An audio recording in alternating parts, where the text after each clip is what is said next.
ఏలూరు జిల్లా కుక్కనూరు మండలానికి చెందిన చిన్నారిపై అత్యాచార ఘటనలో నిందితులపై కఠిన చర్యలు తీసుకుంటామని జిల్లా కలెక్టర్ వెట్రి సెల్వి చెప్పారు. జంగారెడ్డిగూడెం ప్రభుత్వ ఆసుపత్రిలో చికిత్స పొందుతున్న చిన్నారిని జిల్లా కలెక్టర్ పరామర్శించారు. కుటుంబ సభ్యులను కలిసి సంఘటనకు సంబంధించిన వివరాలను అడిగి తెలుసుకున్నారు. ఈ సందర్భంగా జరిగిన సంఘటనపై ఫోక్సో చట్టం కింద విచారణ జరుపుతున్నామని, చిన్నారికి వైద్య పరీక్షలు జరుగుతున్నాయన్నారు. వైద్య పరీక్షలు, విచారణ అనంతరం నేరం రుజువైతే నేరానికి పాల్పడిన వ్యక్తిపై కఠినంగా శిక్ష పడేలా చర్యలు తీసుకుంటామన్నారు.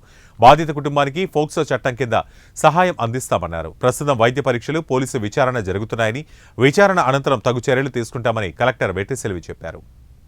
స్టైల్ అని చెప్పారు. సో ఇంకా ఎంక్వైరీ నడుస్తున్నాయి. ఇంకా ఎవరికి మెడికల్ ఎగ్జామినేషన్ ఇంకా కంప్లీట్ కాలేదు. So right now we cannot comment on anything. But ఇలాంటి విషయం ఇది ప్రూవ్ అయితే అఫెండర్స్ని మేము వదలలేము. హైయెస్ట్ పనిష్మెంట్ ఇస్తాము పోక్సో యాక్ట్ కింద. అండ్ మనకు కావాల్సిన రిలీఫ్ కూడా ఇస్తాము. ప్రస్తుతానికి మెడికల్ ఎగ్జామినేషన్ ఇంకా నడుస్తున్నాయి అండ్ పోలీస్ ఎంక్వైరీ కూడా ఇంకా నడుస్తున్నాయి కాబట్టి we cannot comment on anything. We will wait for the final report and accordingly we will take necessary action.